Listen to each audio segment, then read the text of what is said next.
C'est un programme qui a provoqué une véritable levée de boucliers médiatiques et politiques. Dès le lendemain de l'annonce des réformes promises par le Front populaire, de nombreux médias enchaînaient les gros titres. Une catastrophe économique, un retour de l'argent magique, des dépenses folles, un programme pas du tout adapté, une insulte à notre intelligence, un contrat de dupes, voire carrément un délire total. Ce qui change quelque chose, c'est leur programme, qui est un délire total. C'est 1981 puissance 10.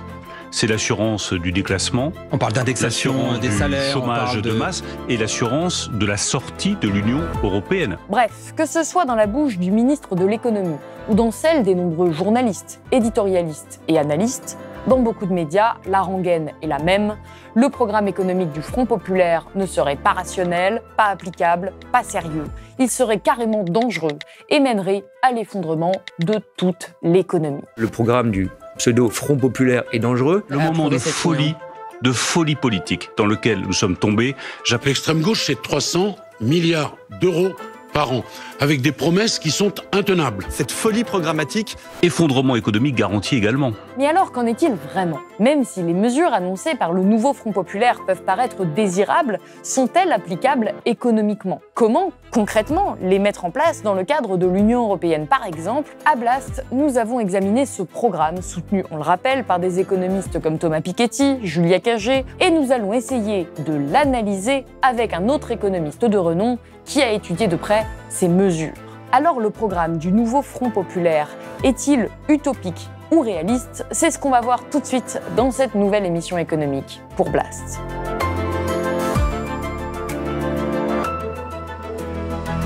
Michaël Zemmour, bonjour. Bonjour. Alors vous êtes économiste, professeur à l'université Lyon 2, conseiller scientifique à la chaire ESSOPS à Paris 1. Vous êtes également chercheur associé au laboratoire interdisciplinaire des politiques publiques de Sciences Po. Et je vous ai invité aujourd'hui parce que vous êtes un des plus grands spécialistes français du financement de l'État social. On va donc parler du programme du nouveau Front populaire.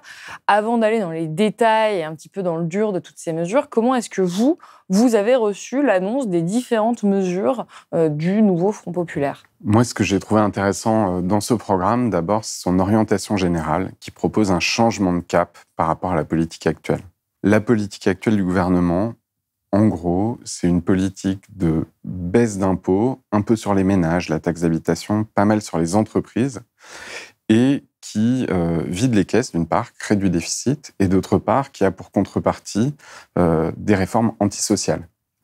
La réforme des retraites, la réforme de l'assurance chômage, et puis aussi la pénurie dans les services publics, dans l'éducation.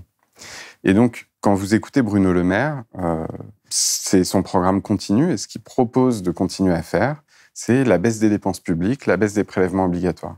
Et cette politique, d'une part, elle ne produit pas beaucoup d'effets, elle ne génère pas de croissance, elle génère une forte opposition sociale, et elle ne prépare pas l'avenir.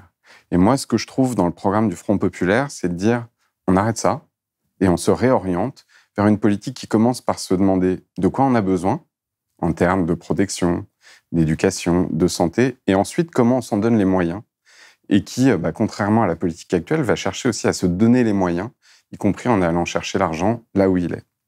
Et alors, comment est-ce que vous avez observé la réception médiatique de ce programme, qui, on l'a vu en introduction, a été extrêmement virulente. Immédiatement, on a eu de très très nombreux commentateurs qui se sont présentés pour dire que ce programme était parfaitement inapplicable, parfaitement irrationnel, alors qu'il y a des économistes sérieux qui l'ont analysé, qui le soutiennent. Comment est-ce que vous voyez cette description médiatique du programme du nouveau Front populaire ? Je trouve ça doublement inquiétant. D'abord, c'est inquiétant parce qu'il y a une tentative de banaliser le Rassemblement national en faisant peur avec « attention, la gauche revient ». Et finalement, moi, j'ai eu face à moi, en plateau dans des médias, des hommes d'affaires qui avaient l'air d'avoir moins peur de la prise du pouvoir par l'extrême droite que d'une politique sociale. Donc ça, déjà, je trouve ça inquiétant. Deuxièmement, c'est un problème d'un point de vue démocratique parce que dans ces élections législatives, en fait, on a à trancher entre des orientations assez claires et assez différentes. Et plutôt que de rentrer dans ce débat, est-ce qu'on est pour une politique sociale, une politique de gauche, ou est-ce qu'on est pour continuer la politique actuelle ? Il y a une sorte de tir de barrage pour éviter ce débat sur le thème de la crédibilité, la faisabilité, la calculatrice, etc. Et c'est particulièrement de mauvaise foi parce que, notamment le gouvernement actuel, en termes de crédibilité, il est critiquable et il a été critiqué fortement. C'est-à-dire que les trajectoires macroéconomiques qui sont présentées, elles ne sont pas crues par grand monde. Notamment, il y a des hypothèses de chômage à 5% dans 2 ans qui sous-tendent les projections économiques du gouvernement. Donc, si on allait du côté de la guerre de la crédibilité, c'est pas très intéressant. Ce qui est intéressant, c'est vraiment une question d'orientation de politique économique. Et alors après, quand on rentre dans les détails, effectivement, les élections, elles ont été convoquées en une nuit. Il y a 3 semaines de campagne. Le programme, il a été fait vite. Et probablement qu'il y a des points à critiquer, à enrichir, à améliorer, que tout ne sera pas fait, qu'il y a des choses qui seront faites tout de suite, d'autres plus tard. Et donc, si l'inquiétude, c'est la faisabilité, oui, ça c'est une inquiétude d'économistes de gauche. On se demande, voilà, on a des défis, comment faire ? Il y a des choses, ça fait longtemps qu'on n'a pas essayé de les faire. Remonter les salaires, créer des nouvelles protections. Et donc, effectivement, ça pose des questions techniques intéressantes. Donc, si mes collègues économistes pensent que ça va trop vite et trop loin et qui pensent qu'il faut augmenter les salaires un peu moins vite ou changer de rythme sur la protection sociale, pas de problème, discutons-en. Mais par contre, évacuer complètement cette orientation-là avec une lecture absurde et caricaturale pour finalement proposer de rester dans on baisse les prélèvements sociaux, on baisse la protection, c'est une mauvaise foi et qui ne permet pas au débat de s'installer. Alors, une des grandes mesures qui a fait énormément de bruit et qui est en tête de liste des mesures du nouveau Front populaire, c'est la hausse du SMIC. Ils ont prévu d'augmenter le salaire minimum net mensuel de 200 €, donc pour qu'il atteigne 1 600 €. Et il est également promis d'indexer les salaires sur l'inflation. Et alors ça, ces 2 mesures, ça a fait vivement réagir. On nous a notamment dit que ça allait faire revenir le chômage de masse. SMIC à 1 600 € net, plus 200 € sur le SMIC. C'est l'assurance du retour à la situation de 1981, le chômage de masse. Hausse du chômage des peu qualifiés avec la hausse du SMIC, c'est sûr. Est-ce que c'est faisable, cette hausse du SMIC et cette indexation des salaires sur l'inflation ? Ça, c'est des choses à regarder de près, y compris si la gauche arrive au pouvoir. Je pense qu'il faudra faire tourner des modèles, faire des simulations, faire des hypothèses, prendre des paris. Mais je vais reprendre les mesures une par une. L'indexation des salaires, il y a plein de façons de le faire. Le programme n'est pas particulièrement précis là-dessus. Mais ce que me dit mon collègue Ulysse Lochkin, c'est que ça existe chez nos voisins belges. Ils ont une indexation des salaires défensive. C'est-à-dire qu'en période de forte inflation, les salaires augmentent au rythme des prix, tous. Par contre, quand la croissance revient, les entreprises, entre guillemets, se remboursent. C'est-à-dire qu'elles augmentent un peu moins les salaires que prévu. Mais c'est la loi qui oblige les entreprises à faire ça, c'est pas l'État qui paye. Non, c'est pas l'État qui paye. Alors, je sais pas si c'est la loi ou les accords collectifs, il faudra regarder de près. Mais donc, c'est une mesure qui est tout à fait envisageable. Et quel effet elle a ? Elle a un effet de répartir le choc de l'inflation entre ménages et entreprises. Et ce qui est intéressant aussi, c'est qu'elle a l'air d'être appliquée en Belgique et elle n'a pas provoqué de spirale. Et donc, d'ailleurs, en France, le SMIC est indexé sur les prix, et ce qui ne pose pas de problème en soi. En fait, le problème qu'on a, c'est que les salaires au-dessus du SMIC ne sont pas indexés. Et effectivement, ça fait un tassement, parce que les salaires au-dessus du SMIC ne progressent pas, alors que le SMIC progresse. Du coup, il y a un peu plus de gens au SMIC. Donc, cette mesure d'indexation des salaires sur les prix, il faut sans doute l'affiner, mais elle ne paraît pas du tout absurde. Mais ceux qui vont vous dire, mais les entreprises vont licencier massivement parce qu'ils ne pourront plus payer les gens et donc ça va créer du chômage. Non, c'est pas comme ça que ça se passe. Il y a des entreprises qui sont dans des chaînes avec des grands groupes, par exemple dans l'agroalimentaire où il y a des profits très élevés. Ça risque d'entamer un peu les profits, c'est pas très grave. Il y a des entreprises où c'est un peu plus difficile et elles vont devoir augmenter les prix, mais ça représente une toute petite partie de l'économie. Ces entreprises qui ne sont pas dans des chaînes de production, dans les grands groupes, etc. Celles qui n'ont pas la capacité, en gros, de répercuter ça. Et donc, il peut y avoir un petit effet sur les prix, mais qui n'entraîne pas de boucle générale. Et par ailleurs, c'est ce que je vous disais, selon la manière dont on le fait, ça peut être une avance sur les hausses de salaires futures. Donc, encore une fois, c'est à regarder dans le détail, c'est vraiment pas une mesure épouvantail. Ça existe chez nos voisins, il ne faut pas copier tout ce qui se fait chez nos voisins. C'est plutôt assez efficace comme mesure de protection. Et à la limite, pour les finances publiques, c'est moins cher que d'utiliser l'argent public comme bouclier, comme ce qui a été fait. Oui, avec les chèques. Avec les chèques, voilà. Donc cette mesure d'indexation, elle me paraît intéressante. Et surtout, ce qu'il faut avoir en tête, c'est que la plupart du temps, les salaires augmentent plus vite que les prix. On a connu une mesure de forte inflation. C'est dans ces moments-là qu'on active une sorte de mesure de frein et de protection. Mais la plupart du temps, c'est les négociations salariales qui font augmenter les salaires. Et donc, on serait bien au-dessus de l'indexation dès lors qu'on a un tout petit peu de croissance. Sur le SMIC à 1 600 €, ça correspond à une hausse de 14% du SMIC. C'est un montant conséquent. Et donc là, il y a plusieurs questions qui se posent. La première intuition, c'est que probablement, c'est plus facile à faire avec un calendrier. C'est-à-dire que 14% tout de suite, c'est beaucoup. La moitié tout de suite et l'autre moitié 6 mois ou 1 an plus tard, c'est déjà pas la même chose pour les entreprises.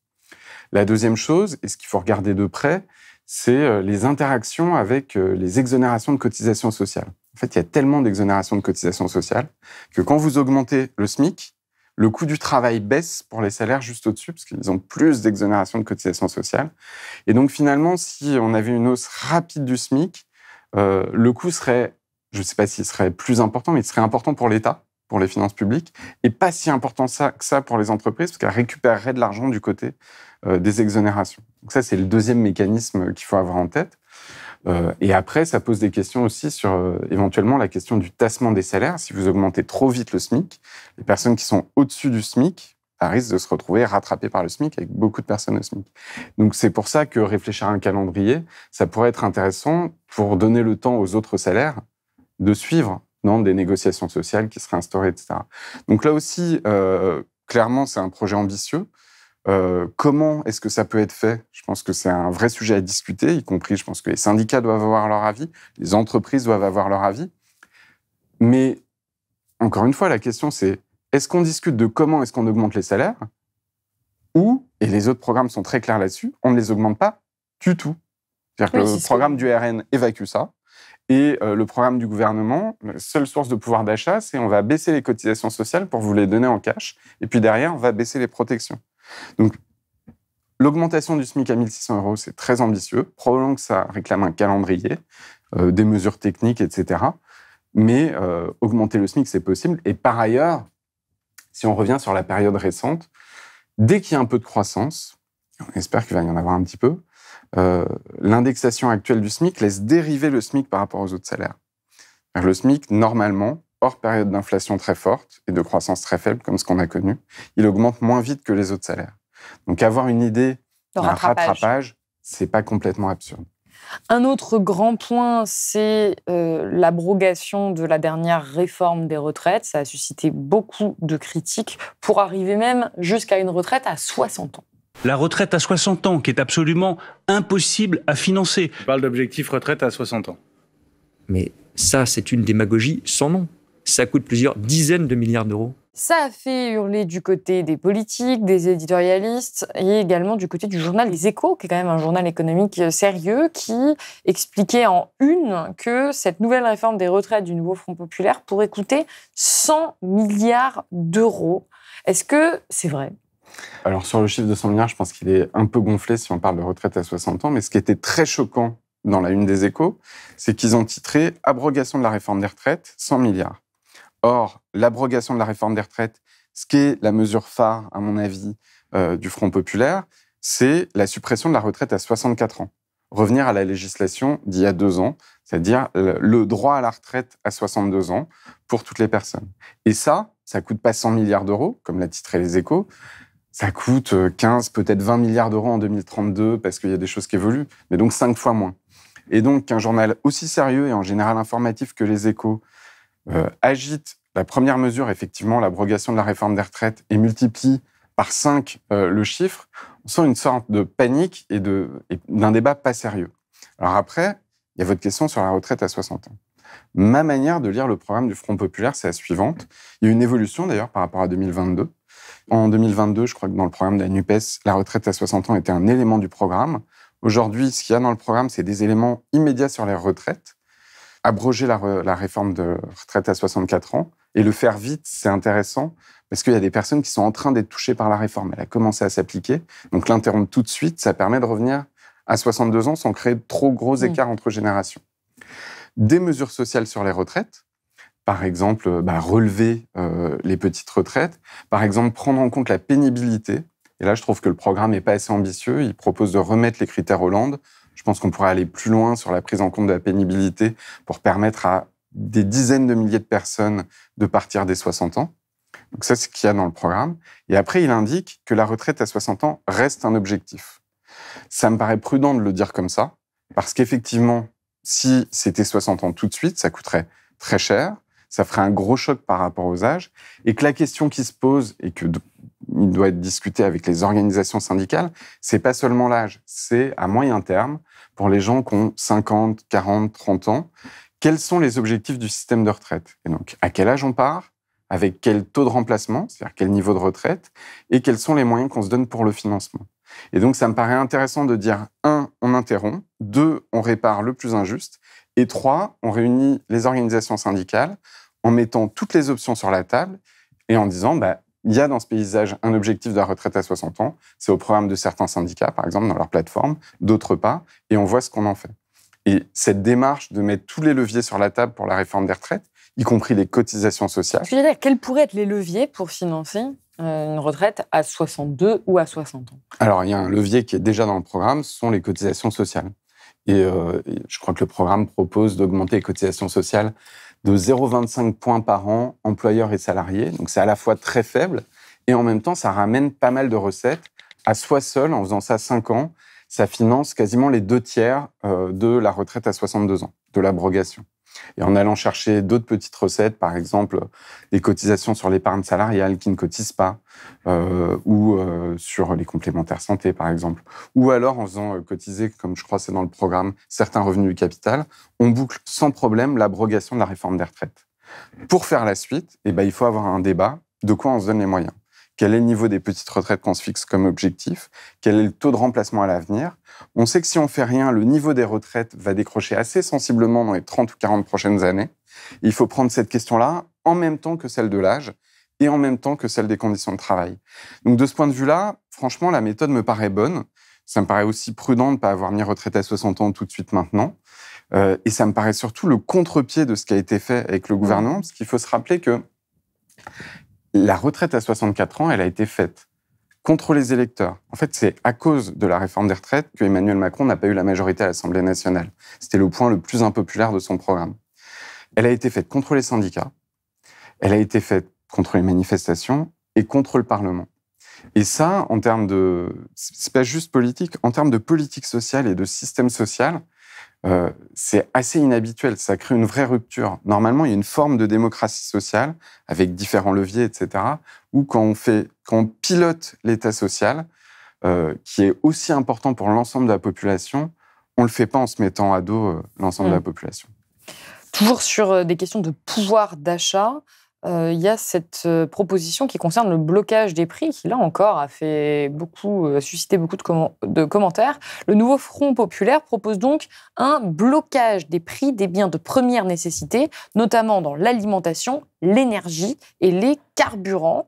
Alors, il a été reproché donc à ce type de mesure d'être inefficace sur le long terme, parce que les entreprises s'adapteraient à cette nouvelle donne de marché, que cela pourrait ralentir la production, voire que cela pourrait carrément provoquer des pénuries massives. On connaît les faits, c'est quand même renseigné depuis longtemps. Quand on bloque les prix, soit on a des pénuries, soit en fait on en fait profiter le producteur. Parce qu'imagine que je te bloque l'essence à 1,90, mais que le prix de marché tombe à 1,80, c'est 10 centimes dans la poche du producteur, au détriment du consommateur. Vous, qu'est-ce que vous pensez de ce type de mesure? Est-ce que c'est dangereux de faire ça? Est-ce que c'est inapplicable? Ou est-ce qu'au contraire, c'est quelque chose qui peut permettre d'enrayer une forme de précarité et de pauvreté? Alors, d'abord, c'est vraiment pas mon domaine de spécialité.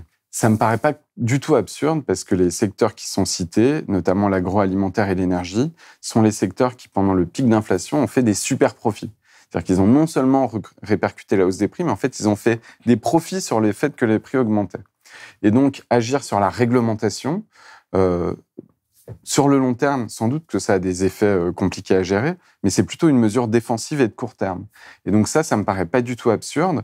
Et on peut mettre ça en regard d'une mesure qui est dans le programme du Rassemblement national, la baisse de la TVA, qui pose 2 problèmes. D'abord, baisser la TVA, ça vide fortement les caisses, et donc derrière, ça définance les services publics ou la protection sociale. Et ensuite, on sait d'expérience que quand on baisse la TVA, ça ne va pas forcément dans la poche des consommateurs, puisque les producteurs, donc en l'occurrence, ça peut être l'agroalimentaire ou l'énergie, peuvent empocher une partie de la recette. Quand on a baissé la TVA dans la restauration, ce sont plutôt les restaurateurs qui ont empoché la baisse de TVA. Et quand on l'a remontée, ils l'ont répercuté sur le consommateur. Donc le blocage des prix comme instrument parmi les instruments pour défendre le pouvoir d'achat, ça me paraît pas fou. Et encore une fois, sur les produits énergétiques, c'est peut-être plus malin à certains égards que la politique des chèques, où finalement, indirectement, on fait un chèque pour les énergies. Et tout ça, encore une fois, avec d'autres types de mesures, toujours sur le pouvoir d'achat, parce que c'est vraiment le cœur un peu du programme économique du nouveau Front populaire. Il souhaite augmenter le minimum vieillesse au niveau du seuil de pauvreté et également rehausser de 10% le point d'indice des fonctionnaires. Et donc, ce qui a été le plus critiqué dans tout ça, c'est cette hausse des dépenses publiques. Les médias nous parlent d'explosion des dépenses publiques, du fait que toutes ces mesures qu'on vient d'énumérer coûtent cher, coûtent de l'argent public. Et donc, que c'est tout simplement absolument pas finançable. Alors, par exemple, le point d'indice. Effectivement, ça coûte cher. C'est une des mesures les plus ambitieuses du programme à court terme. C'est de l'ordre de 20 milliards.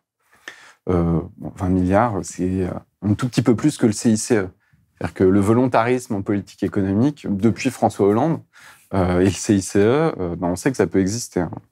Le CICE, on rappelle, crédit d'impôt. Crédit d'impôt compétitivité emploi, qui a été transformé en exonération de cotisations sociales et où en 2 ans, on a donné 15 milliards aux entreprises en espérant que l'emploi se développerait. Sauf que ça ne s'est pas développé. Ça ne s'est pas développé, mais les 15 milliards sont bien partis. On les paye toujours plus ou moins chaque année.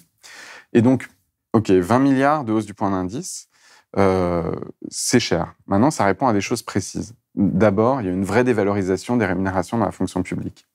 À la fois de la rémunération, et puis aussi, les fonctionnaires sont de plus en plus payés en prime, ce qui pèse sur leur retraite.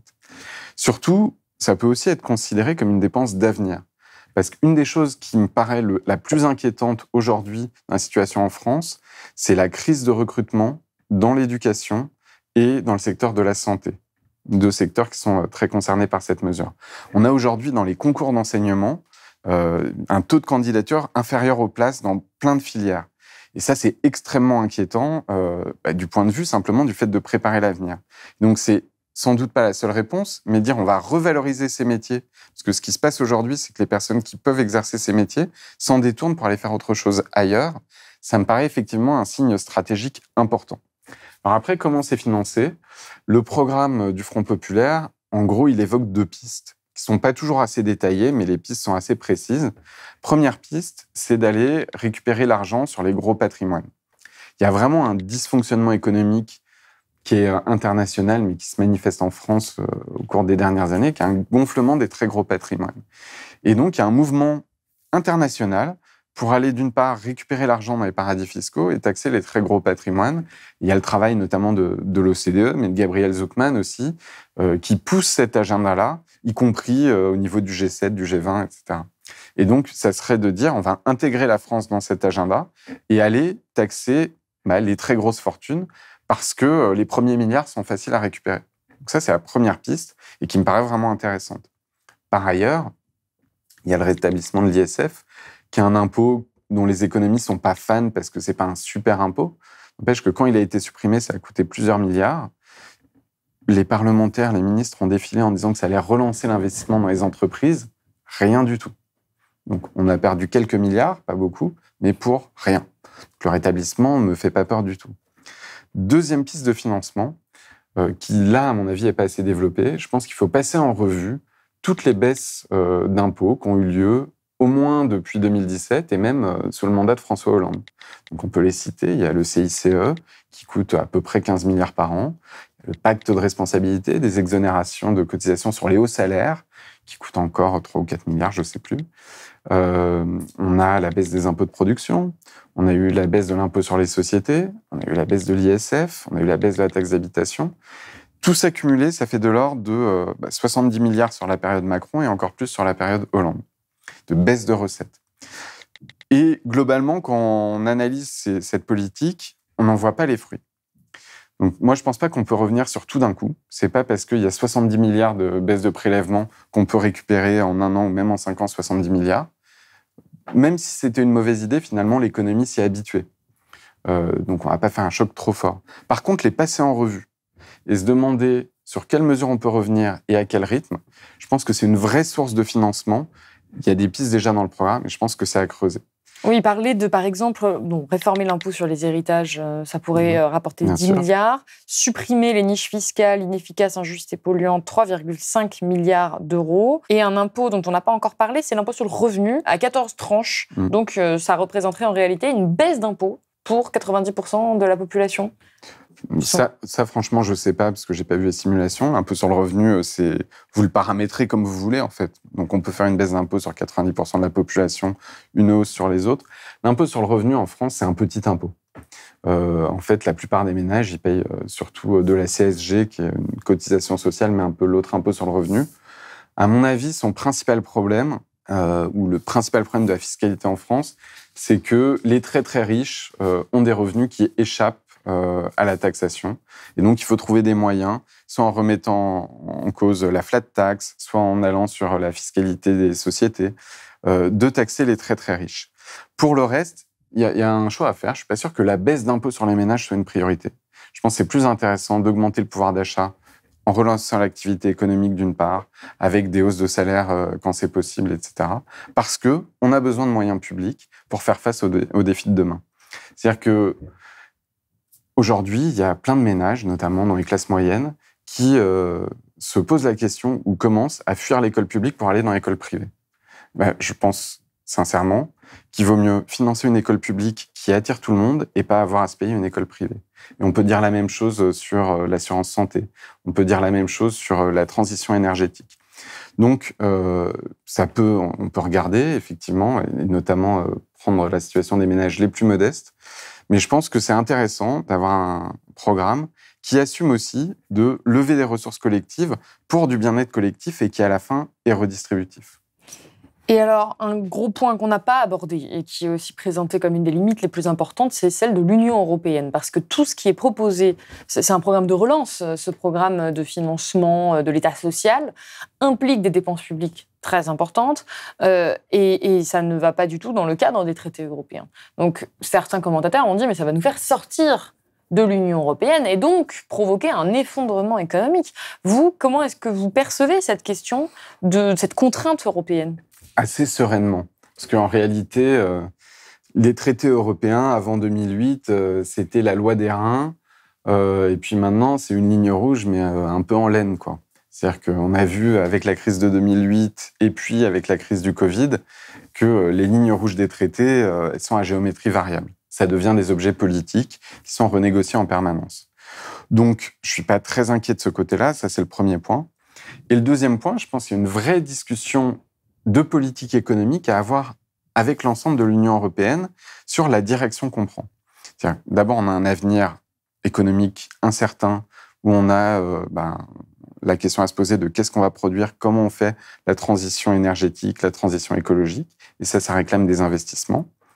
Et puis, en 2010, toute l'Union européenne, pour respecter les traités, s'est coordonnée pour faire une politique d'austérité partout en Europe. Dans l'Europe du Sud, très fortement, mais aussi en France, et puis aussi dans les pays soi-disant vertueux qui ont réduit leur dette, l'Allemagne, les Pays-Bas, etc. Résultat, on a cassé la croissance partout en Europe, et on a une stagnation de 10 ans, qui est, à mon avis, à l'origine de beaucoup de tensions économiques et sociales, parce que le pouvoir d'achat a baissé, puis à peine remonté pendant 10 ans. Et donc, au moment où, en ce moment, on est dans un vrai ralentissement économique, mondial, mais aussi européen, se dire, c'est peut-être le moment de lancer des grands investissements, un plan, et je crois que c'est un peu une inspiration du programme du Front Populaire, un plan un peu à la Biden, de dire on prépare l'avenir, on investit, et on va le faire de manière coordonnée. Le fait que la France se lance dans cette direction-là, en négociant, y compris avec du rapport de force, mais dans la discussion avec les autres pays européens, ça me paraît plutôt une bonne idée.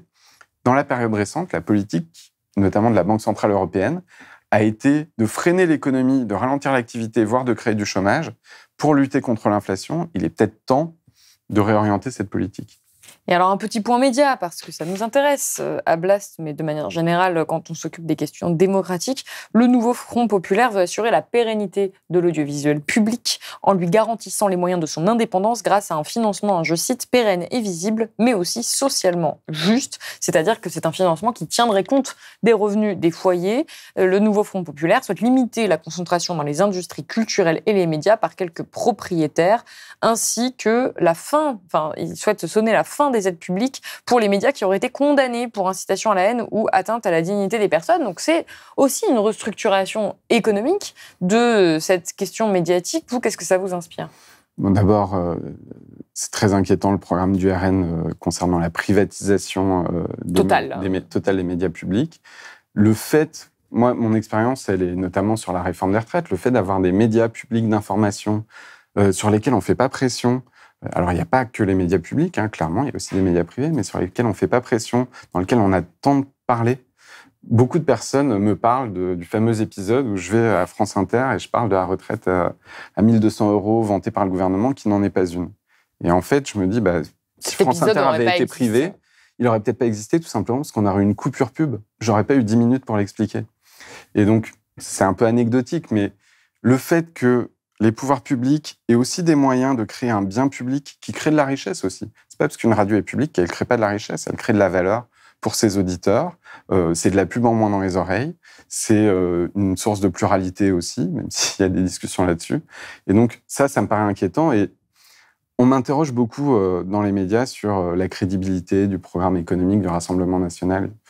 Clairement, il n'est pas crédible. Il tient sur un post-it, le programme économique du Rassemblement national. Mais ce n'est pas tellement mon problème.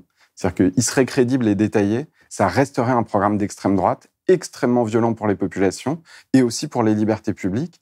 Et les manifestations de ça, c'est les mesures xénophobes et aussi la prise de contrôle des médias. Et ça fait écho à ce qui se passe quand l'extrême droite prend le pouvoir dans plein de pays. Pour revenir sur la crédibilité économique du programme du Nouveau Front Populaire, est-ce qu'on a des exemples dans l'histoire où ce type de politique a fonctionné ? Parce que à entendre certains commentateurs, on jurerait que c'est un programme stalinien, vraiment, non mais communiste, vraiment qui restructurerait profondément l'économie, quand on peut quand même constater qu'il est en quelque sorte compatible avec l'économie de marché, qu'il ne remet pas, à mes yeux en tout cas, tant en cause que cela le système. Il propose un peu plus de redistribution, mais il ne s'inscrit pas dans une rupture absolue avec notre système économique. Alors c'est un programme de rupture avec la politique actuelle, ça il n'y a pas de doute. C'est un programme qui rentre en confrontation avec le néolibéralisme, l'ère économique du néolibéralisme. C'est pas un programme de rupture au sens... c'est un programme réformiste, on va être clair. Alors, des exemples. C'est intéressant de regarder ce qui s'est passé au moment du Front populaire, l'historique. C'était pas le même contexte économique, mais effectivement, il y a une politique très volontariste et avec des effets, y compris...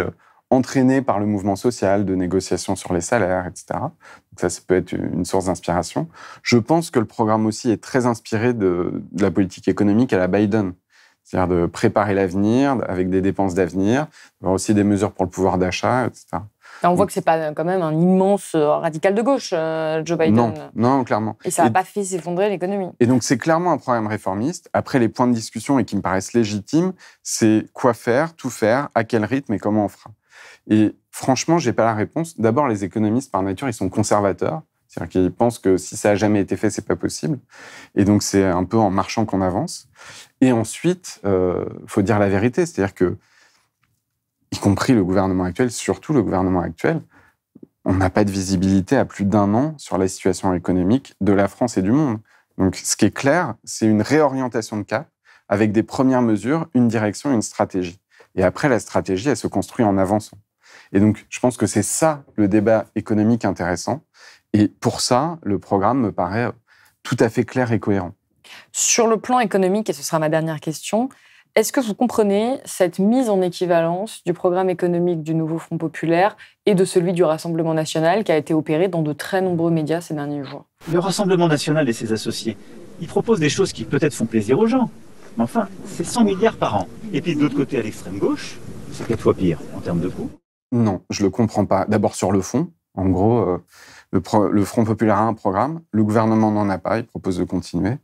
Et le Front national a un programme, a des orientations politiques, mais pas détaillées. Il n'y a pas de mise en équivalence. Mais surtout, je pense que c'est une faute morale. C'est-à-dire que quand l'extrême droite prend le pouvoir, c'est probablement des grosses difficultés économiques, mais c'est surtout des mesures extrêmement dures en termes de racisme, de pauvreté, de violence sociale, de contrôle des médias. Et donc la mise en équivalence d'un programme social, réformiste, de gauche, pour faire peur, avec un programme d'extrême droite, me paraît extrêmement inquiétante, et je pense qu'il ne faut pas rentrer là-dedans. Écoutez, c'est la fin de cet entretien. Merci beaucoup, Mickaël Zemmour, d'avoir été avec nous sur le plateau de Blast. Merci à vous. Merci beaucoup d'avoir regardé cette vidéo jusqu'au bout. J'espère vraiment qu'elle vous a plu. Si c'est le cas, n'hésitez pas à la partager autour de vous, c'est important en cette période troublée et ça me semble plus nécessaire que jamais au vu de l'offensive médiatique et politique sur le sujet. Je vous rappelle qu'à Blast, nous sommes un média indépendant et c'est aussi grâce à cela qu'en tant que journaliste, je peux donner la parole à un économiste pendant aussi longtemps et prendre le temps de l'analyse. Donc, si vous le pouvez, vraiment, n'hésitez pas à nous soutenir financièrement en faisant un don ou en vous abonnant sur blast-info.fr. Et moi, je vous dis à très bientôt avec ma collègue Paloma Moritz pour une grande émission récapitulative sur ces législatives et sur les forces en présence. Prenez soin de vous.